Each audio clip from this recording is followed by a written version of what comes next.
গোসল করতে তো এত সময় লাগার কথা না মা, একটু তাড়াতাড়ি গোসলটা করতে পারলে আমার খুবই উপকার হতো। দুজন মিলে মাছগুলো কুটে নিতে পারতাম। সারাদিন আমার একা একা কাজগুলো করতে খুবই কষ্ট হয়। আপনি আর আপনার ছেলে তো আমাকে সময়ই দিতে চান না। আমি একা মানুষ, সব কিছু একা একা কিভাবে করব বলুন? সব কিছু একা কিভাবে সামলাবো মা? আমার এই কথা শুনেই আমার স্বামী আমার দিকে তেড়ে আসলো, আমার গালে একটা থাপ্পড় মারলো। মাকে এ কথা বলার তুমি কে? এত সাহস তোমাকে কে দিয়েছে? আমার মা তোমাকে শাসন করবে না, তুমি আমার মাকে শাসন করবে। আমি নার্ভাস হয়ে গেলাম, আমতা আমতা করে বললাম আমার পিরিয়ড হয়েছে, তাই আমি কোনো কাজে ঠিকমতো করতে পারছি না, তাই কোনোভাবে বসতেও পারছি না, দাঁড়াতেও পারছি না। তাই মাকে বলেছিলাম দুজনে মিলে একসাথে মাছটা কুটে নিলে খুব তাড়াতাড়ি হয়ে যেত। আমি রান্না করার আগেই তোমাদের দুজনের খাবার চাই, আর তুমি অফিস থেকে এসে 10টা মিনিটও বসতে চাও না। আমি একা সব কিছু করতে করতে হাঁপিয়ে উঠেছি। আমার একা একা কাজ করতেও তো সময় লাগে, তাই না? মা যদি আমার হাতে হাতে একটু সাহায্য করে দিত তাহলে আমার খুব উপকার হতো। এই কথাটা বলার আগে আমার স্বামী আমাকে দ্বিতীয়বার আবার থাপ্পড় মারল, তাই আমি আর কিছু বললাম না। তারপর আমি আমার স্বামীর ভয়ে বললাম, আমি তো সব কাজ করেই নিয়েছি, এরকম ভুল আর কখনোই হবে না। নাও তুমি ফ্রেশ হয়ে নাও, আমি তোমার খাবার দিচ্ছি।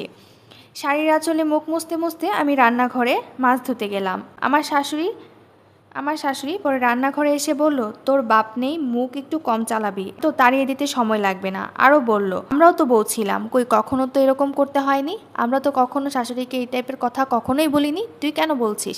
বেয়াদবির একটা সীমা আছে। আমি চুপ করে রইলাম।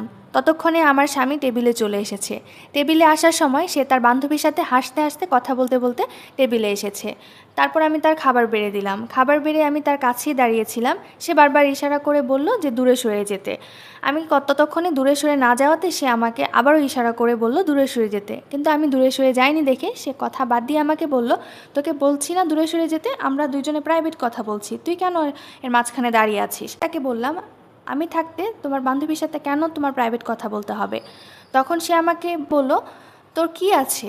তুই একটা অশিক্ষিত মূর্খ গাইয়া ভূত একটা, দেখলে একবার দেখলে দ্বিতীয়বার আর দেখতে ইচ্ছে করে না। তুই আমার সামনে থেকে এখনই চলে যা, আমার সামনে থেকে এখনই চলে যাবি।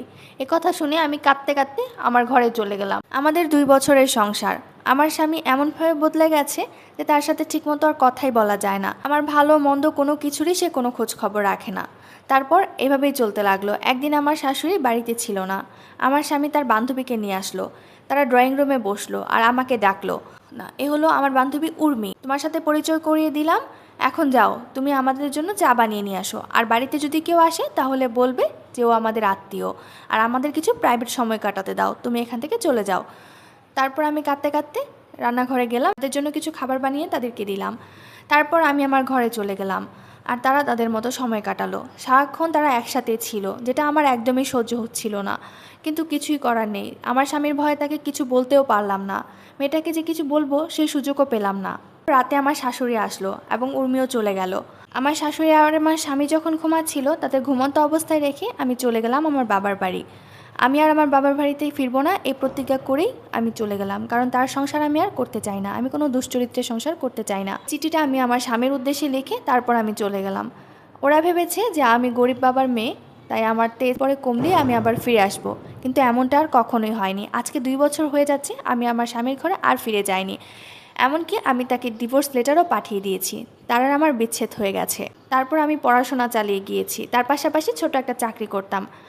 আমার স্বামী হয়তো জানতো না যে আমি কিছুটা হলেও শিক্ষিত ছিলাম, যেটা আমার কাজে লাগিয়ে কোনো না কোনো কাজের ব্যবস্থা নিশ্চয়ই হয়ে যেত। সে একদমই ভেবেছে আমি অশিক্ষিত গাইয়া মূর্খ একটা, কিন্তু আমি তেমনটা ছিলাম না। যাই হোক, তারপরে আমি আমার জীবন নিয়ে চিন্তাভাবনা শুরু করে দিলাম, কি করা যায়, কি থেকে কি হওয়া যায়, কতদূর পড়াশোনা করা যায় বা কী করা যায়, সেই নিয়ে অনেক চিন্তাভাবনা করলাম এবং সেটা চালিয়েও গেলাম। একটা পর্যায়ে গিয়ে আমি একটা ভালো ধান পেলাম এবং সেই চাকরিটা পেয়েও গেলাম। তারপর সেই চাকরিতে আমি জয়েন করলাম। তার কিছুদিন পর আমার সে প্রাক্তন স্বামী সেই অফিসে ইন্টারভিউ দিতে আসে, আমার আন্ডারেই সে ইন্টারভিউটা দেয়। এক পর্যায়ে সে আমাকে দেখে খুব চমকে ওঠে, আমি সেখানে সেটা ভাবতেই পারি। তার ইন্টারভিউ শেষে সে 2 ঘন্টা আমার জন্য অপেক্ষা করে। 2 ঘন্টা পর আমি যখন অফিস শেষ করে বাসায় ফিরছিলাম, তোমার সাথে কি একটু কথা বলা যাবে? আমি বললাম, হ্যাঁ বলো। তখন সে আমাকে বলল, তুমি এই পর্যায়ে কি করে এলে? বললাম, এই পর্যায়ে আসার পেছনে তোমার অবদান সবচেয়ে বেশি। তুমি যদি সেদিন আমাকে অপমান না করতে, অসম্মান না করতে, অশিক্ষিত মূর্খ গাইয়া ভূত একবার দেখলে দ্বিতীয়বার আর দেখতে ইচ্ছে করে না, এই কথাগুলো না বলতে, তাহলে হয়তো আমি এই পর্যায়ে কখনোই আসতে পারতাম না। এখানে তোমার আর তোমার মায়ের অবদান অনেক বেশি, যার কারণে আমি এখানে আসতে পেরেছি।